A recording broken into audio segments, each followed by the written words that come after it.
seluruh jajaran pejabat yang hadir. Saya kira mungkin nanti teknis dijelaskan. Bagi saya itu ada beberapa hal yang perlu Bapak Ibu perhatikan.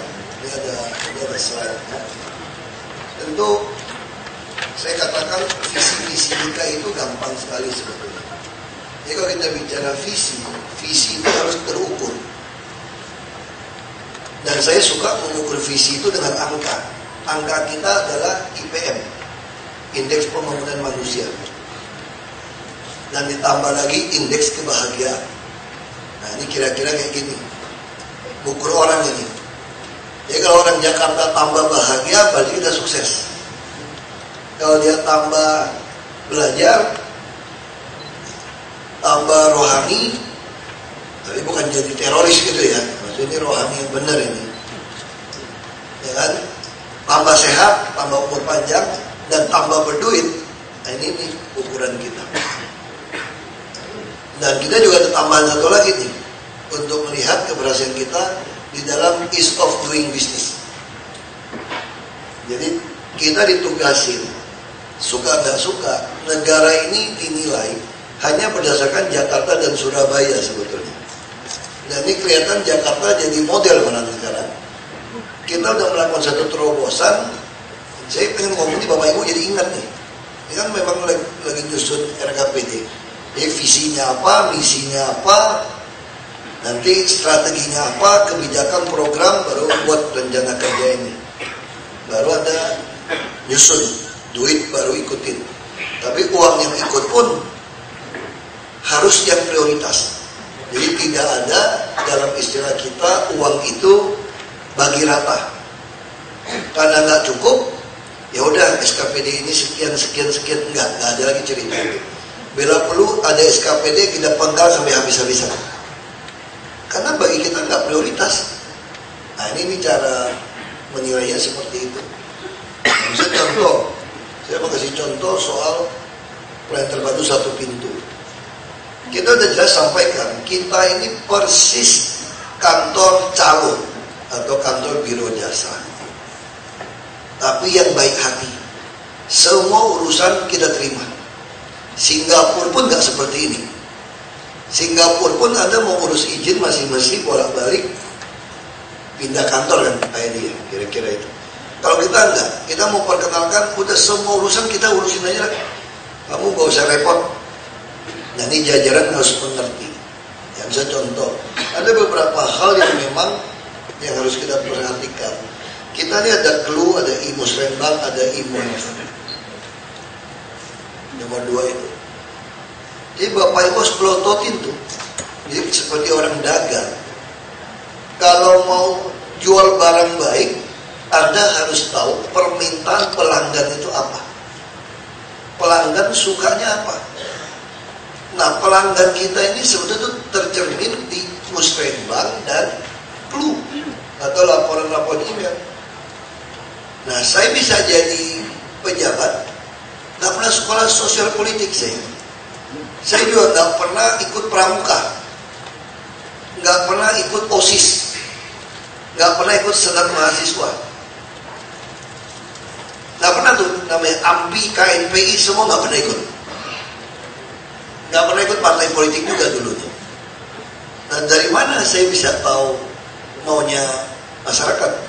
Ini ilmu dagang aja, ilmu marketing saja sebetulnya. Ilmu marketing sama ilmu keuangan saja kuliah. Ditambah hati kita memang punya hasrat mau nolong orang. Ya saya buka aja SMS. Waktu dari DPRD dulu main politik. Tiap malam saya pelototin itu SMS ini. Pengen tahu orang ngomongnya apa gitu ya. Makanya di situ saya bisa ketemu, bisa contoh. Ada ibu-ibu ngeluh gini. Pak, tolong dong tegur suami saya. Gitu ya. Kenapa tegur suaminya? Suka ke kafe, nggak pulang-pulang. Ini nomor teleponnya. Daerah Belitung Timur kecil gitu kan. Terus saya bisa telepon suaminya. Bang, ini Ahok nih. Oh iya, bos, ada apa bos? Nah gitu. Terus suka kenal gitu. Ini kakak, bilangnya kakak itu. Kakak minta saya telepon ini. Abang suka ke kafe, nggak pulang-pulang gitu kan.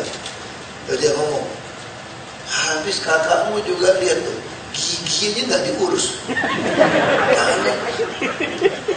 saya kerja, coba lihat yang kebetulan datang dari luar Belitung kan, lihat senyumnya, giginya bagus, rata kan. Terus kalau mau pulang bilang gini, bang, hati-hati ya bang, nah, naik motor gitu kan, besok kembali lagi ya bang. Ini kakakmu, saya pergi kerja tambang saja, air botolnya saya isi sendiri gitu. Kakak bilang begitu lagi, mau mampus pun dibiarin gitu loh. Yang penting ada beras cukup, nggak pulang juga nggak apa-apa. Mau main catur mainnya situ.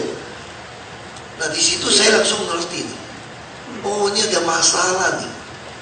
Saya mulai lihatin orang. Saya pengen bapak ibu seperti ini loh. Oh ternyata gigi orang-orang tuh memang jelek ternyata. Dari mana cantik-cantik jadi jelek? Kan nggak langsung hancur.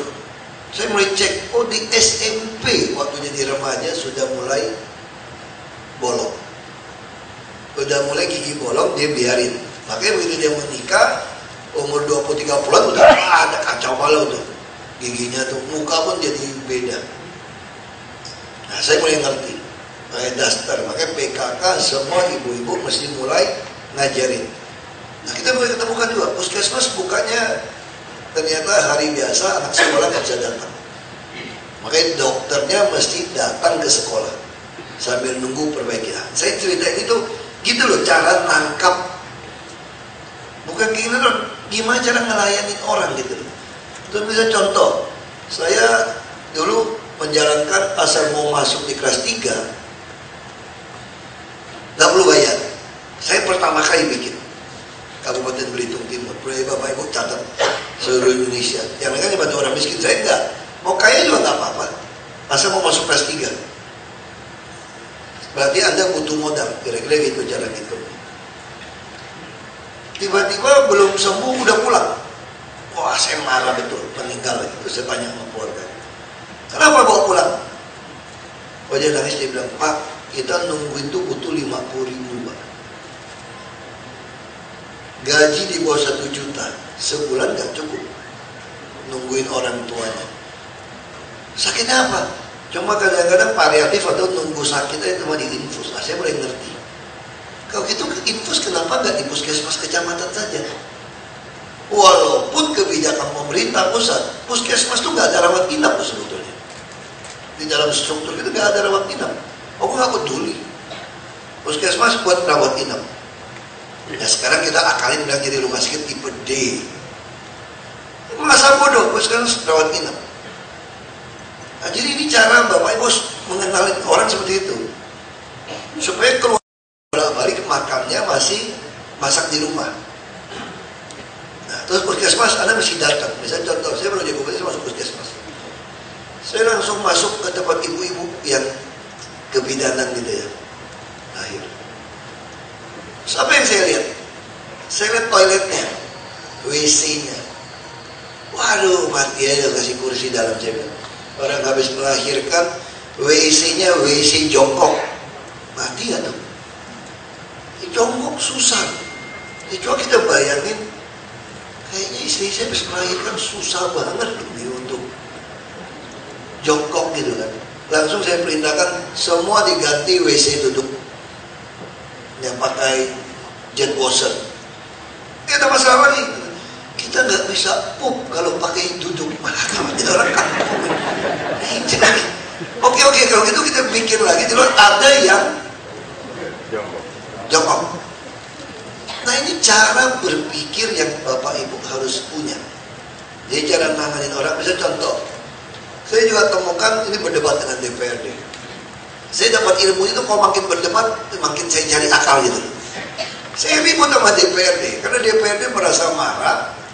Dan pemerintah pusat juga menyatakan sistem garis miskin saya itu salah. Nah, kita berdebat, ini pakai logika. Misalnya ada peraturan, saya ingin Bapak Ibu mulai berpikir secara logika. Saya cerita ini supaya Bapak Ibu paham cara nyusun program, cara berpikir. Duit mah gampang, duit itu urusan kedua. Yang penting ide dulu nih, Anda punya strateginya apa? Rensranya apalah, istilahnya Pak Sekda ya. Anda punya rencana tuh. Ya, jadi semua dihitung. Kita semua mesti dihitung. Nah, misalnya contoh kasus ribut sama DPRD. garis kemiskinan kita itu gunakan 2.500 kalori per hari. Kalau dikonversikan rupiah, itu kira-kira sekarang cuma 458.000 saya kira per bulan. Masuk akal nggak oleh Bapak Ibu? Enggak. Kalau nggak masuk akal, terus Bapak Ibu kasih program kesehatan hanya yang di bawah garis kemiskinan. Itu yang kita lakukan selama ini. Kita tahu tidak masuk akal, tapi kita gunakan standar yang nggak masuk akal buat menyusun program. Makanya Askeskin pertama kali dirancang itu hanya untuk orang yang hidup di bawah garis kemiskinan, termasuk beras raskin. Ini Bapak mesti mau mikir sekarang nih. Lalu kita juga membuat Jamkesda. Akhirnya pemerintah pusat duitnya nggak cukup, dia kasihlah insentif kepada daerah. Kalau Anda mampu memenuhi dengan APBD kekurangan yang dibayar APBN, Anda dapat penghargaan dan kutip. Tapi itu pun masih gunakan garis kemiskinan yang versi kalori. Saya bilang nggak bisa, saya bilang. Kalau menurut saya hitungan kita pakai kebutuhan hidup layak UMP itu ya, ini hampir setengahnya nggak mampu berobat. Jadi saya buat program. Pokoknya yang nggak mampu ditanggung. Terus siapa yang nggak mampu? Nah, ini jadi berantem nih. Undang-undang kan mengatakan yang dibantu kan hanya yang di bawah 2.500 kalori. Pusing kan? DPRD ribut sama saya. Kamu nanti tahu nggak yang punya warung, punya motor 3 itu yang dapat. Kalau gunakan survei yang tinggal di bilik, yang lantai tanah, dulu kan begitu kan, yang ngerti sosial itu loh. Kalau punya motor langsung enggak, dia nggak ngerti motor tuh kredit tanpa DP di kampung sekarang. Orang bisa kredit motor, gaji 5 juta, penghasilan 10 juta. Kalau ada keluarganya dioperasi 20 juta, sanggup nggak? Nggak sanggup. Akhirnya dia bisa bangkrut. Ada nelayan, punya 3 motor, kredit semua. Dia dagang, sama anaknya semua dagang. Itu kalau didatang survei kasih Askeskin, dikasih nggak? Enggak. Nah makanya kita harus berani melawan sesuatu asal bukan kepentingan kita. Makanya saya lawan. Nggak ada urusan. Wah, sekarang jadi pertanyaan, bagaimana menentukan yang layak dan tidak layak? Kalau kita nggak gunakan garis ini, survei dengan UMP nggak ada surveinya, nggak ada datanya. Ya sudah, ini berpikir cara ya manusia saja. Kita tanya sama kita, kalau Bapak Ibu sakit punya uang mau nggak di kelas 3? Nggak mau lah. Satu kamar mandi, 10 ranjang, bangun pagi besok udah ke akhirat sebelah. Depan udah ke akhirat, kemana tuh? Sudah pulang Pak. Pulang kemana? Pulang ke akhirat maksudnya gitu loh. Terus kalau susternya malas, spraynya kagak diganti lagi. Wispotnya belum dibuang lagi. Itu suster banyak malas tuh dulu tuh. Gak dibuang-buang gitu. Wah, tambah stres, nyium bau-bau kencingnya masih ada. Belum lagi bau minyaknya.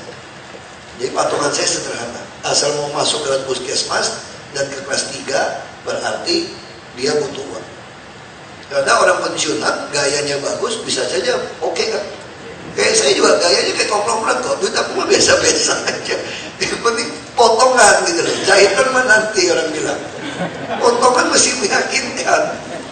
Ya kan? Nah ini masalah kalau sakit. Dia nggak bisa berobat. Pensiunan. Tapi bisa punya anak menantu juga kurang baik. Duitnya habis, modalnya habis. Jadi masalah tuh. Nah ini kita membuat satu sistem. Lalu ribut DPRD sama saya. Ternyata yang datang berobat tuh yang naik motor, yang punya warung. Nah saya jawabnya sederhana. Anda mau menghabiskan berapa miliar untuk menciptakan UMKM? Sedangkan UMKM yang ada Anda rampok ketika dia sakit. Dan kredit kita selalu macet. Alasannya rata-rata cuma 2. Satu, ada keluarga yang sakit. 2, biasa buat pendidikan. Jadi modalnya dia pakai. Umumnya nih, adalah kecil yang kawin lagi mah kecil gitu.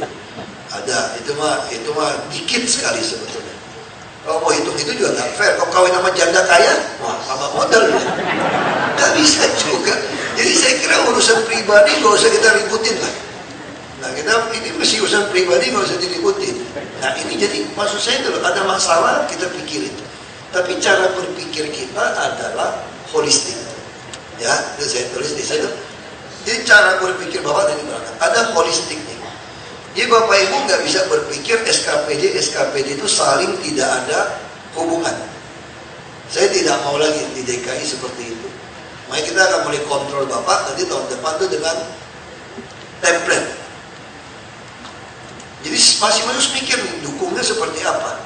Nah ini contoh seperti itu. Jadi semua asumsi apa boleh dipakai tapi pakai otak. Kira-kira kita gini loh.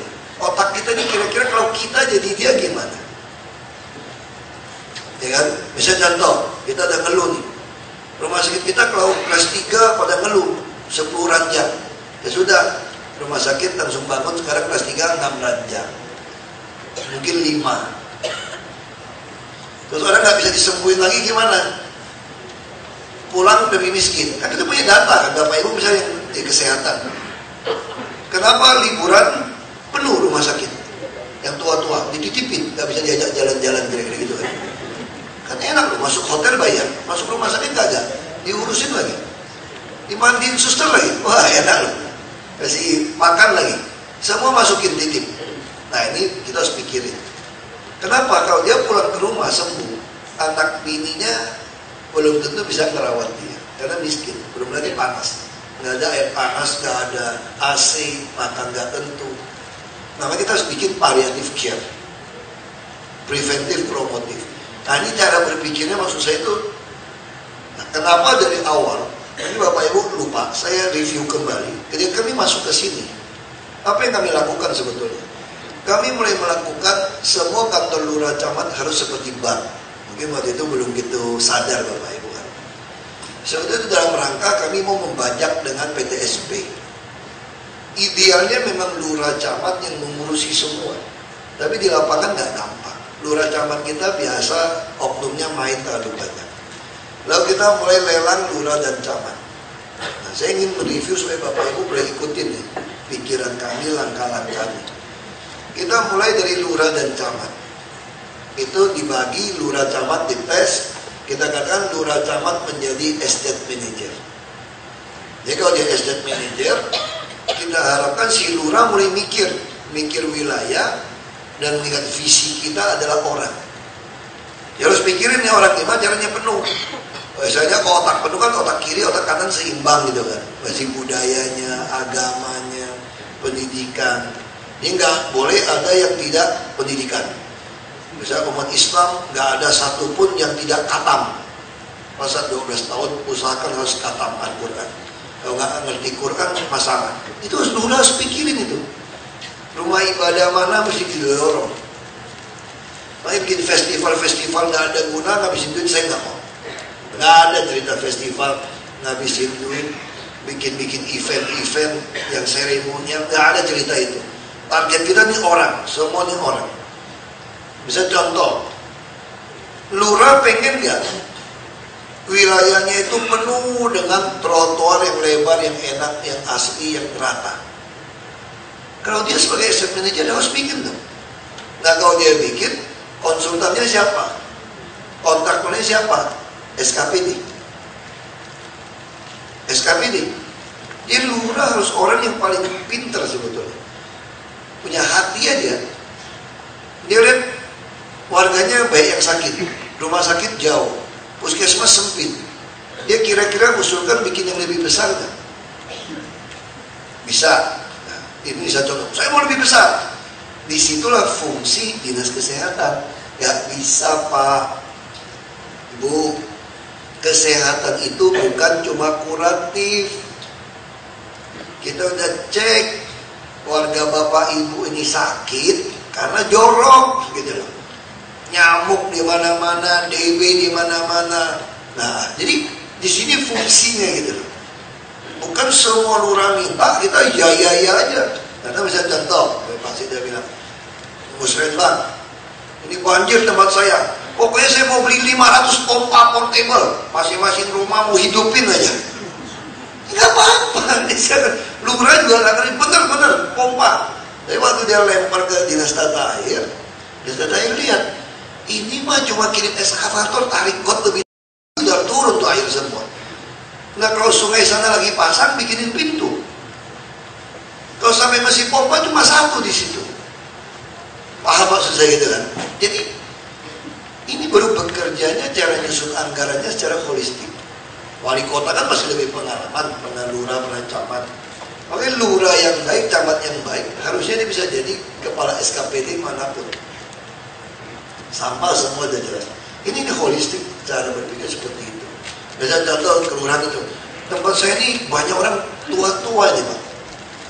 Pengen kerja, nggak ada kerjaan. Misalnya lurah. Sampah sebelah banyak. Bisa nggak mereka milah sampah? Bisa. Nggak punya tanah, ya beli. Beli tanah rumah orang atau tempat kita, atau di bawah kolong atau apa, kita bisa atur aja dengan dilihat, langsung milah. Kalau dia cuma butuh mesin caca botol plastik saja. Kita anggarkan Pak. Jadi SKP ini harus contoh. Misalnya contoh yang saya suka lihat, nggak ada wawasan itu apa. Misalnya contoh dinas olahraga dan pemuda. Kalau dia nggak bisa anggarkan yang saya mau nih, kacau nih orang sebetulnya. Kepala dinas. Saya tanya kepala dinas, beres nggak olahraga kita di Indonesia? Nggak beres. Kalau beres mah 250 juta dan juara apa, juara emasnya berapa banyak. Terus yang bisa dapat emas itu siapa? Rata-rata klub, ya kan? Kalau gitu ngapain ngabisin uang taruh di KONI sampai dia minta sama kita 1,2 triliun waktu pertama itu ajuin. Kalau dia tanya gini sama saya, Bapak mau juara PON nggak? PON ya. Jawa Barat anggarkan 1,8 ke 2 triliun lebih. Nah, dia ngomong gitu waktu itu, gertak kita. Jadi kalau Bapak mau, kita butuh 1,2 triliun. Jadi permintaan PON ini atlet. Terus kita punya sekolah atlet, Ragunan punya sekolah juga. Terus kita di situ anggarannya apa? Latih tanding ke luar negeri. Kan sering kirim atlet latih tanding ke luar negeri kan? Wah, dinasnya happy jalan-jalan juga tuh. Itu ada alasan nih. Rumahnya dong nemenin wajib dong Pak. Itu nggak salah Pak, nemenin Pak. Nggak salah. Mesti diawasin dong. Mesti dilihat-lihat gitu kan. Ya. Nah ini contoh. Kita kalau mau tanding, mau beli atlet dari mana? Klub. Kita harus mulai analisa, kenapa klub kita tidak berkembang? Ada duit. Kita lihat petinju-petinju, klubnya bisa berkembang. Pas-pasan bisa. Berapa biayanya? Paling 1 miliar, 2 miliar setahun. Udah semangat dia latihannya. Nah, kenapa nggak dibalik anggarannya? Saya bilang, ya udah, Anda taruh duitnya di gelondong aja. Juara PON 2 miliar klub. Kita pikirin hadiah aja nih. Kalau dia dapat 2 miliar, kira-kira dia cari atlet yang bagus gak? Kirim yang bagus gak? Dapat berapa? 160 emas gitu ya. Ya 320 miliar. Kalau mau pelit, turunin 1 miliar, 160 miliar doang. Sudah senang 1 miliar untuk klub. Nah terus kirim anak gimana? Kita punya sister city di birokrasi. Apa itu sister melulu? Udah kesel. Banyak amat sisternya. Terus ngapain? Ngapain juga sama sister itu gitu. Ya kan? Gak ada waktu. Dia aku cerita kenapa brotherhood ada, gak ada sisterhood. Sister city ada, gak ada brother sister city. Ya kan? Jadi kenapa? Kenapa gak manfaatkan itu? Siapkan uang. Kita kirim atlet yang bagus. Nggak usah juara Pak, yang penting dia punya mental, mau belajar sekolah. Terus di sekolah dia harus pendidikan. Anak yang hobi berantem nih, wah berantem berdarah-darah sih. Saya juga cerita gitu kan. Masih juga ditangkap, masih juga. Wah ini bakat petinju. Sekolah agak malas gitu kan. Ya sudah, kalau gitu kita kirim aja kamu ke mana? Mau ke Amerika, mau ke Afrika, atau ke Thailand. Belajar tinju aja, sekolah tinju 3 tahun di situ. Mungkin pulang masih juara dunia nih. Nah, nanti waktu tanding baru dikirim pulang, ya uangnya siapin aja. kirim berapa anak. Nah, penganggaran tuh harus seperti itu. Misalnya kayak GOR. GOR emangnya ada pembinaan apa? Seni budaya yang ngabisin duit belasan miliar satu GOR. Ngapain? Kerjasamanya sama swasta atau siapa?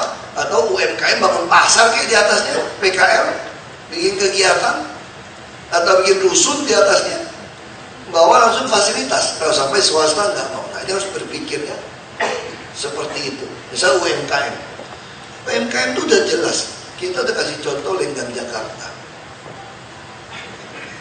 Saya udah kasih contoh nonton iklan nggak? Saya lebih baik ngomong kayak gini supaya Bapak Ibu lebih nangkap debat teori kayak gini itu baca aja lah. Dengan cerita ini, saya pikir orang dulu lebih pintar karena pelajaran berhitung, teman. Bukan matematika, pusing matematika.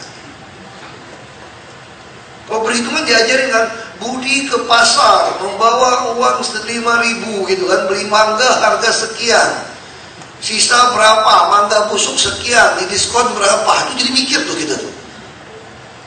Kadang-kadang aku pikir cara itu lebih banyak orang nggak lulus tapi pintar berhitung duit. Sekarang banyak orang lulus nggak ngerti hitung duit. Serius. Teman saya buta huruf, kelas 2 SD berhenti. Kayak itu bisa baca nih. Tapi kalau hitung duit tepat cepat. Ditanya nih. Bisa gitu ya, tanya, anak-anak kampung dulu kita tes lucu, karena salah gurunya. Kita tanya, 5 kali 2 berapa? Oh, hitung lama teman. Kalau ada 10.000, beli es 1.000, sisa berapa? 9.000 Pak. Cepat. Aku kira ilmu itu lebih penting daripada 5 kali 2 kadang-kadang.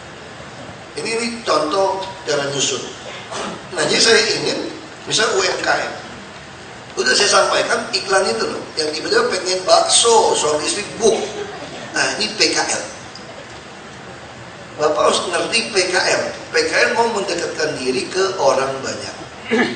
Ini pertama dulu.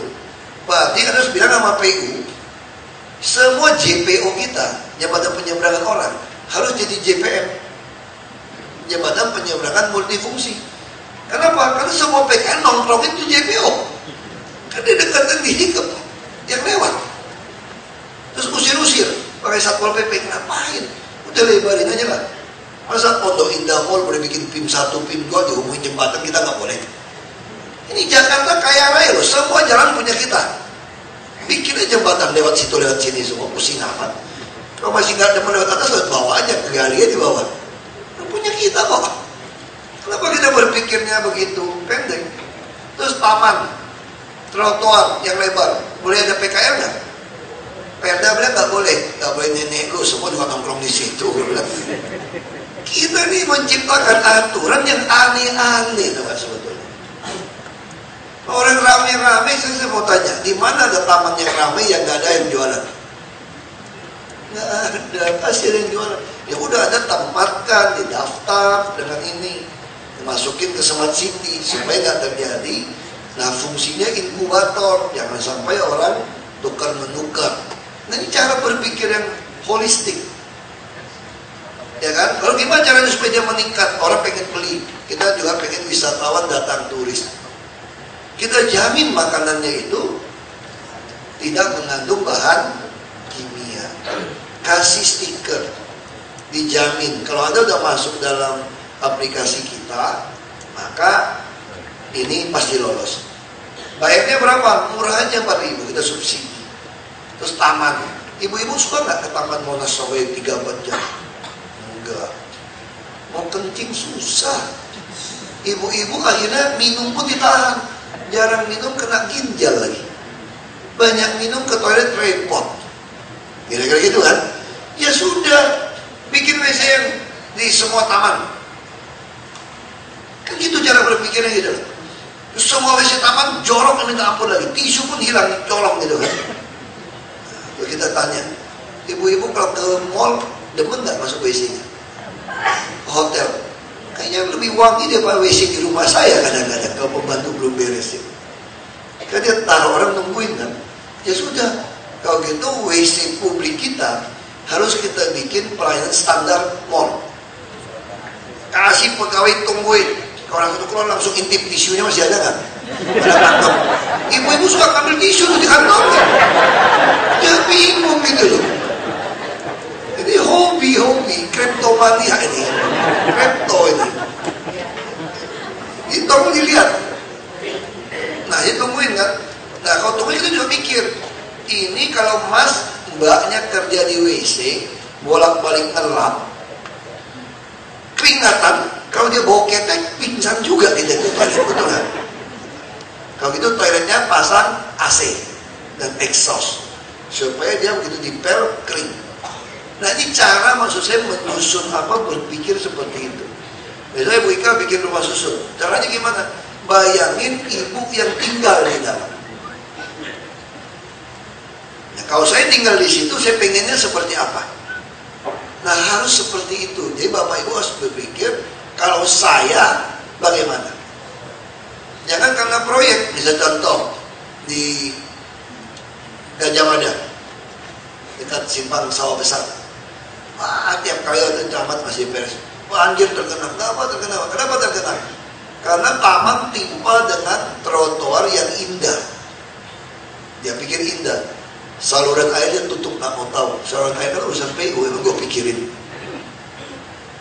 Atau ada bentuk guide yang kuning itu loh, untuk disabilitas itu.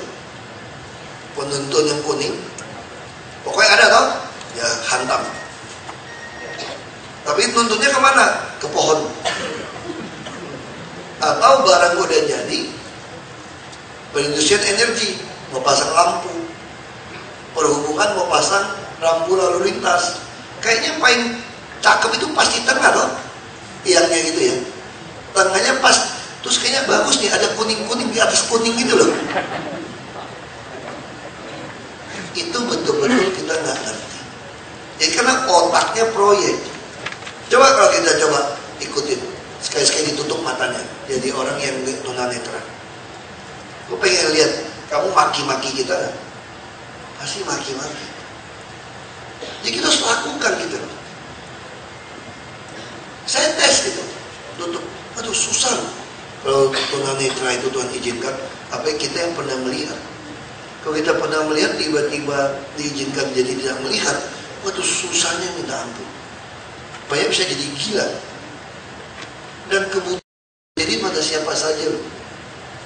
Nah, kita harus mulai berpikir kayak gini. Kalau kita berpikir kayak gini, pasti kita akan mulai merapikan. Atau toilet taman. Saya lihat, aduh, ini toilet gila banget. Saya masuk itu mesti agak gini-gini teman. Kenapa? Karena pintunya pas gitu loh. Terus klosetnya agak dibuat tinggi kan, jadi pintu dibuka pas jepit. Jadi saya mesti agak pas gini, tutup baru masuk, baru diam gitu. Saya aja mesti gini. Gimana orang pakai kursi roda juga? Kalau ibu-ibu, bapak-bapak yang agak hobi makan atau gede gitu ya, nggak masuk itu, mau miring-miring begitu. Nah itu coba gimana cara bikin. Nah ini karena waktu bikin itu nggak mikirin. Jadi intinya Bapak Ibu lakukan apa saja. Bagi saya itu sederhana. Bapak Ibu bangun, bayangkan ini buat saya. Ini buat saya. Sama kayak rumah sakit semua, ini buat saya. Ya kan, kita harus pikir seperti itu. Misalnya contoh yang sederhana. Dulu waktu saya di DPRD Belitung Timur bangun masjid, lucu nih. Mereka ngambil saya panggil sumbangan. Ini cerita yang janjiin kagak kasih duit. Terus saya lihat desainnya. Jadi saya tanya, kenapa dindingnya enggak dikasih keramik? Ada duit Pak, ada duit juga kasih 1 meter. Kalau mau dipikir lebih baik lantai nggak usah keramik kalau nggak ada duit. Karena kita kasih karpet. Kenapa dinding nggak dikasih? Kenapa? Saya bisa tahu. Saya bayangin kalau orang lagi sholat, nyandar ke dinding, ini dinding jadi kotor. Makanya dinding harus kita kasih keramik. Terus pasang keramik gimana? Pengalaman di rumah. Kalau dia keluarin, nanti debu jadi kotor. Jadi harus sebelum diplester pasang as. Jadi sampai kini Bapak Ibu harus pikirin. Jadi Ketika buat bangunan, bayangin kita yang tinggal harus pikirin seperti itu. Tes kolong, rumah sakit masih bersih semua. Nah, ini harus seperti itu. Nah, saya kira beberapa prinsip itu yang Bapak Ibu harus tahu. Misalnya dinas pariwisata, saya dia sampaikan juga, nggak ada event seremonial segala macam.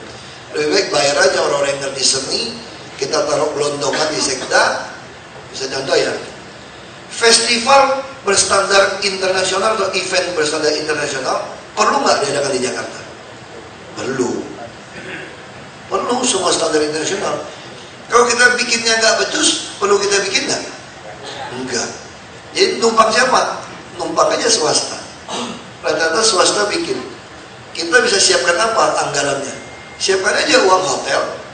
Misalnya tiba-tiba ada event yang penting pertama kali di Jakarta, panitia masih takut rugi. Kita bisa bilang, oke, saya tanggung hotel, makan, transport. Asal kamu bikin. Nah, ini anggarannya taruh kelontongan.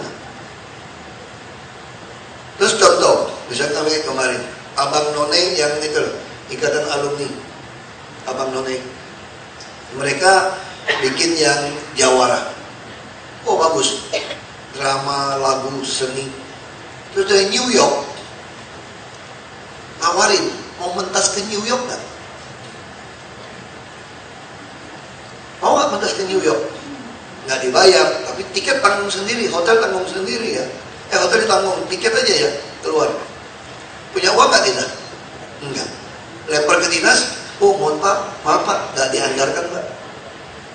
Nah kalau gitu kenapa nggak dianggarkan? Tiket hotel semua, sesuai dengan PNS.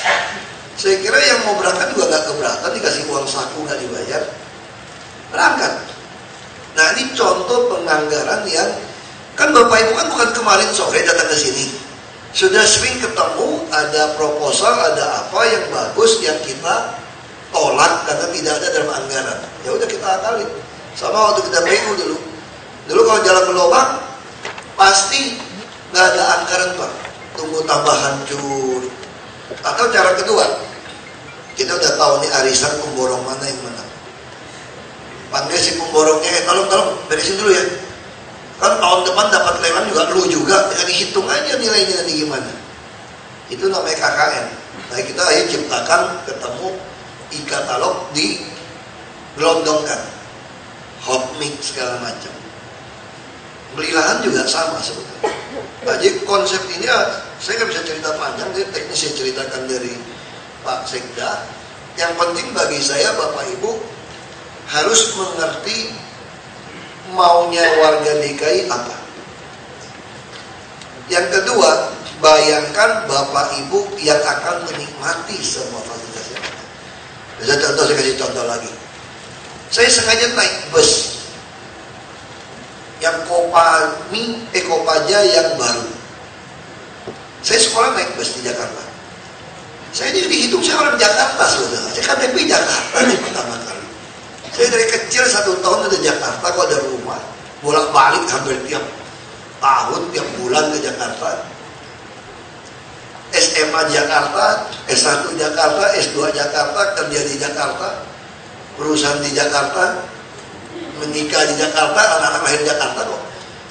Ya, cuma kalau lahir di Belitung aja. Saya mau orang Jakarta sebetulnya. Teman saya banyak, sekolah S1, S2, SMA semua di Jakarta. Nah, saya naik bus. Terus saya mulai berpikir, ini cara berpikir sederhana. 10 tahun Transjakarta, kenapa kita gagal mereformasi sistem bus? Bapak Ibu sadar kan? Terus kenapa orang Jakarta masih suka naik bus yang jelek? Nggak aman lagi, nggak ada speedometer, terpaksa. Makanya naik bus makin lama makin turun, pindah ke motor. Nah kenapa? Karena gak ada pilihan. Kita gembor-gembor Transjakarta kita hanya jalan di koridor kita. Itu pun kagak cukup, kagak beres lagi, diserobot lagi. Yang banyak penumpang, kita gak pernah kasih bus baru. Suruh dia beli gak mau. Makanya sekarang saya bilang kalau itu gampang. Seluruh bus, rute bus kita caplok. Jadi Transjakarta bukan cuma main di koridor. Di mana ada Metro Mini kita tempelin satu bus yang bagus. Masih kurang penumpangnya. Nah, oke saya perlu. Nah ini kadang-kadang bapak ibu perlu coba. Terus saya naik ke Kopaja yang baru, ke Marunda lagi. Wah jauh ini. Istri saya udah nggak salah loh, nggak lo coba ngerasain naik bus gimana. Kalau istri saya nggak ngomel naik bus, lagi di top. Ya dong. Ini top dong. Ini Alphard kesantet namanya. Jadi ada pernya yang salah. Naik terus itu naik bus. Saya ajak istri saya naik. Saya juga sengaja duduk. Alamat itu kursi pantatnya pegel kecil itu busanya. Udah kecil mendingan nggak ada busa sekalian. Keras aja. Terus hadap-hadapan. Terus saya coba berdiri. Bingung loh duduk kedua sempit, ngapain lo itu sempit? Bawa Miko panjang. Terus lihat Metro Mini yang kadang butut-butut. Joknya masih pakai busa. Hadap ke depan lagi. Nah langsung saya bisa tahu nggak bisa. Kalau kita mau saingin Metro Mini, semua kursi bus kita harus bagus menghadap ke depan. Saya mau bus yang terbaik. Kenapa? Saya bayangin saya yang mau pakai ini bus. Kalau kayak ini nggak bisa kepakai. Nah kalau saya udah bisa duduk nyaman, apalagi orang yang lain. Nah ini cara Bapak Ibu menyusun anggaran, membuat program seperti itu. Misalnya contoh, namanya Pak Manggara juga saya omelin juga.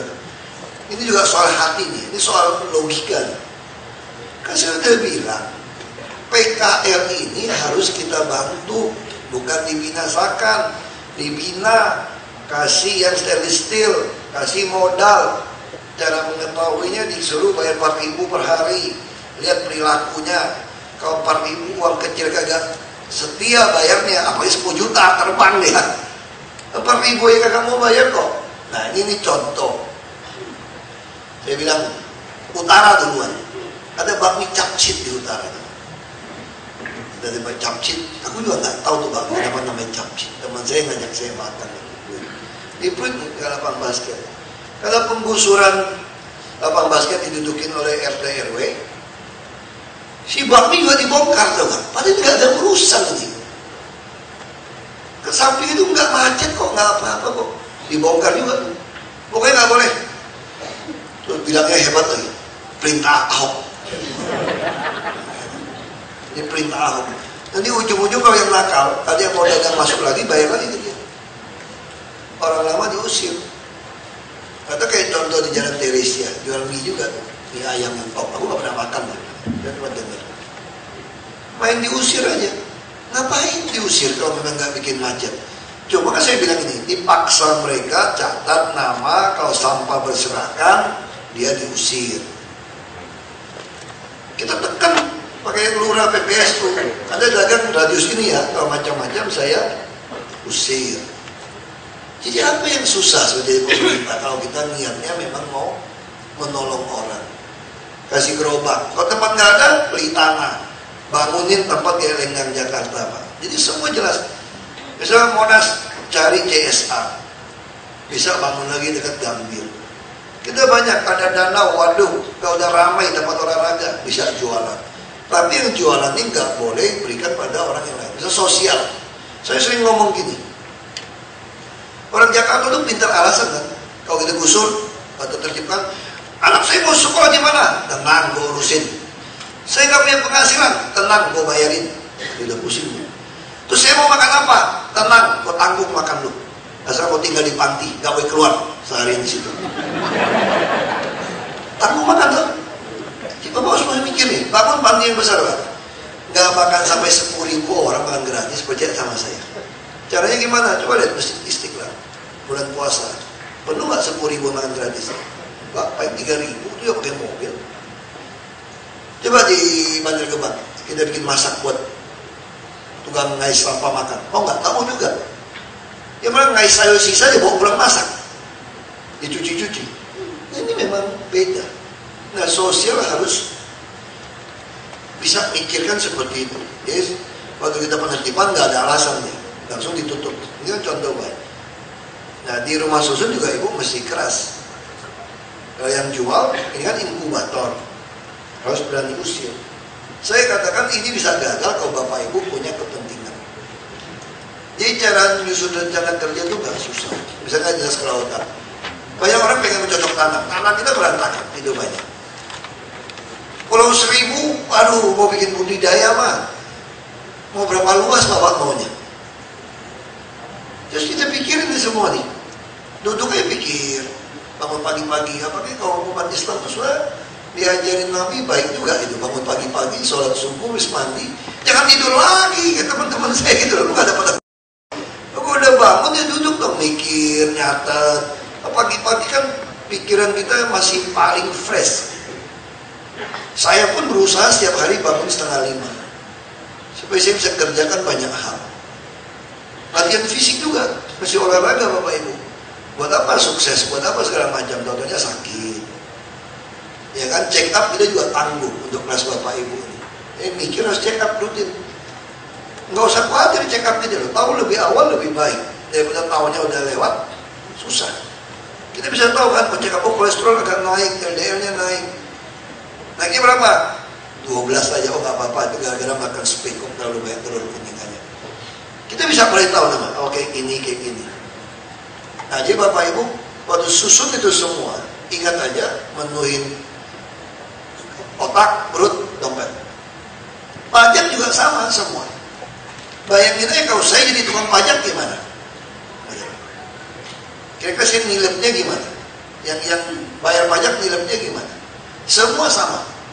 Ya di sini juga saya sampaikan kalau ada PHR, PPSU Bapak Ibu gak gajian, ya, PNS nih pasti gajian. Saya mohon maaf ini, seluruh PNS dari eselon 2, 3, 4 sampai staf di SKPD, UKPD yang bersangkutan, TK dia dihapus 1 bulan. Supaya Bapak Ibu baru punya hati, peduli ngurusin honorernya. Kalau nggak peduli, gaji aku udah enak, tapi ngurusin lu. Ala kadarnya, saya nggak mau. Kalau orang dalam sendiri Bapak Ibu sudah tidak peduli, nggak punya hati, bagaimana orang luar yang membutuhkan kita karena kita pejabat. Nah, jadi cara, ya saya harap sudah cerita panjang lebar ini Bapak Ibu mulai mengerti bagaimana menyusun anggaran. Kalau nggak ngerti, membingungkan kan udah rapim. Kalau tabrakan bisa sampaikan. Kita ada WhatsApp group, bisa tanya. Tapi nggak usah pura-pura tanya sama saya supaya sok akrab pasti nggak suka gitu ya. Kura-kura dalam perahu aku nggak suka. Udah tanya yang dia bisa jawab, apa yang sebel itu. Nggak usah aneh-aneh gitu loh. Nggak usah yang aneh-aneh pertanyaannya, yang udah bisa dijawab. Kita bisa bawa rapin. Yang dibalas banyak soalnya. Ya, tapi kalau memang instruksi apa, jadi mulai ngerti. Misalnya Ibu Ika kan mulai ngerti. Rusum terpadu harus ada dagang, harus ada nggak boleh parkir. Saya ngomong ulang terus dirapim itu sebetulnya itu. Saya sebetulnya lebih mirip jadi guru sudah. Kalau dalam rapim itu, saya sampaikan seperti apa. Yang penting Bapak Ibu udah nangkep. Udah bisa nangkep seperti apa, kita pasti jalannya baik. Ya PU, semua tata air. Dan saya juga nggak mau pakai rumput-rumput. Nggak ada lagi cerita rumput di DKI. Ibu Ika bukan rumput teknis, bangun 20.000. Ya, tahun depan bangun 50.000 unit. Nggak ada rumput kok. Ini Pak Teguh, sarjana sosial, PU tata air. Lebih turun airnya gara-gara sarjana sosial. Karena saya suruh dia gali, bikin crossing, dia gali aja terus. Coba kalau yang insur yang pinter-pinter, berdebat setengah mati sama saya. Bapak tahu nggak kalau digali ini Pak, volume debit, volume sungai itu tidak mampu menampung kalau air dibuang ke situ. Jadi percuma buang ke situ, jadi banjir akan pindah ke situ. Atau bener apa enggak, aku juga takut. Bener apa enggak? Kalau bener-bener gimana? Wah, ngajak sama orang kagak ngerti paling enak. Siapa? Wah, siapa ya? Garuk aja Pak, tengah malam garuk Pak. Terus nanti kalau kelebihan air gimana?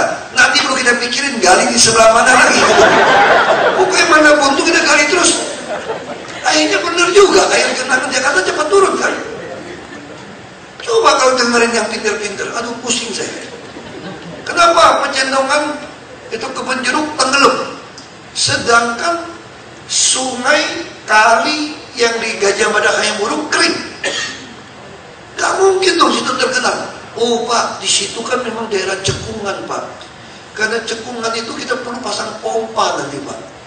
Nah ini juga limpahan dari Krukut Pak. Pintu lamanya terbuka Pak. Kenapa istana tenggelam? Karena ada limpahan air, Pak. Aduh, aku pusing mikirnya. Kita pun nggak ngerti bener apa enggak. Karena ngomongnya orang pintar, kita juga takut ya nggak? Nah, makanya aku coba cari yang kurang pintar soal air. Supaya waktu saya perintah nggak ngajarin saya kan, cuma siap pak aja. Saya tes, oh gitu. Sama kayak lalu lintas, kan lebih lancar kan. Oh sama yang dokter pintar-pintar lalu lintas, oh nggak bisa pak, nanti ada hitungannya, volumenya apa. Waduh, kita pun nggak ngerti. Panggil aja lah kepala dinas perhubungan. Kamu bisa bawa mobil kan? Bisa pak. Berarti ngerti dong, ada S nggak boleh stop, P nggak boleh parkir. Ya udah itu aja. Mana omprengan berhenti, lu tangkapin semua, lu derek. Bersih juga tuh roksi tanah abang. Kalau nggak minta pasukan ini pusing saya. Ini contoh nih, sama kayak kebersihan kan. Mesti ngerti lingkungan, ngerti apa. Ah, Pak Jokowi bilang gini, udah cari aja camat yang rajin. Tuh camat tuh, Tambora tuh rajin tuh. Kamu ke lapangan lihat dia rajin tuh. Udah sedia aja ke Pak Dinas. Golongannya belum sampai Pak. Udah wakil dulu. Nanti baru kita naikin. Ini Pak Istawa kayak begitu tuh cara nemuinnya. Itu aja. Kenapa Pak Subejo? Banyak rumor soal beliau. Macam-macam gosipnya. Kenapa kita angkat orang yang memang dari bawah? Ini kan dari bawah nih, tukang pemadam di sekolah ini. Harapan kita, beliau bisa memperhatikan semua anak buahnya. Karena waktu beliau melihat anak buahnya, melihat dirinya sendiri dulu. Bagaimana sengsara, bahaya, capek, ya kan, menjadi seorang pemadam yang pantang pulang sebelum padam.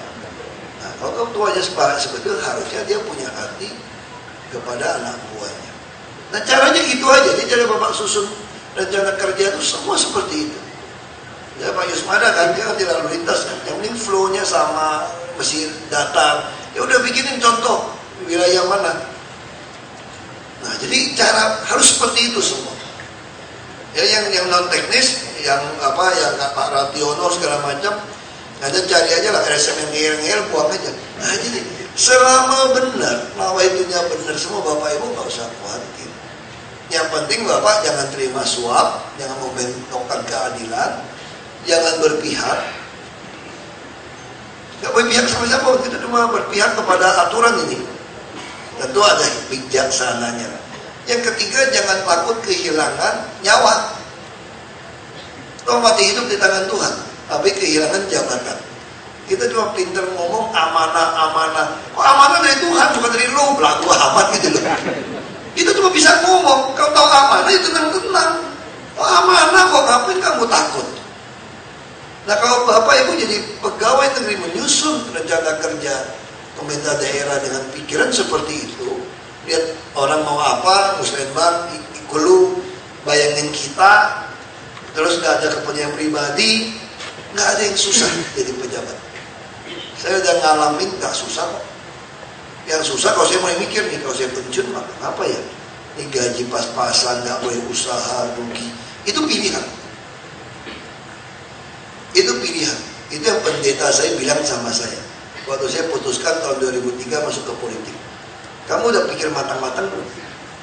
Makin tinggi makin dihajar dong. Kamu udah pikir matang-matang belum? Ini akan mengubah seluruh jalan hidup kamu, sekeluarga.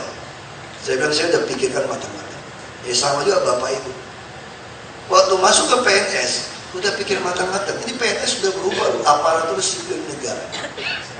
Kita gaji terbesar seluruh Indonesia sekarang. Terbesar. Tapi juga ada bahaya buat Bapak Ibu. Kalau Bapak Ibu nggak beres, nanti ada ASN itu ada PNS dan P3K. Berarti seluruh pegawai swasta tertarik nggak jadi PNS DKI? Gaji gitu baik. Langsung pindah. Dan mereka boleh jadi kepala dinas, kepala apapun. Nah jadi ini ada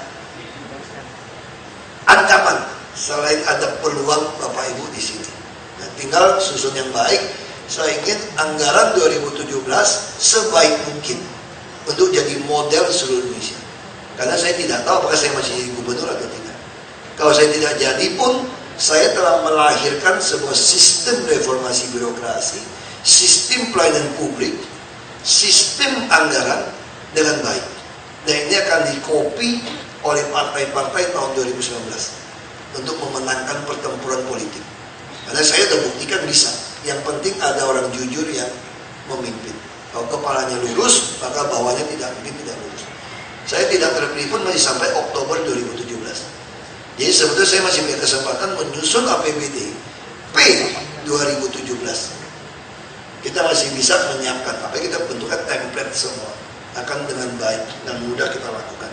Ya saya kira itu dari saya, cukup panjang lebar karena terlalu banyak. Saya bisa kasih contoh satu persatu. Saya kira Bapak Ibu mulai ngerti tadi. Terima kasih.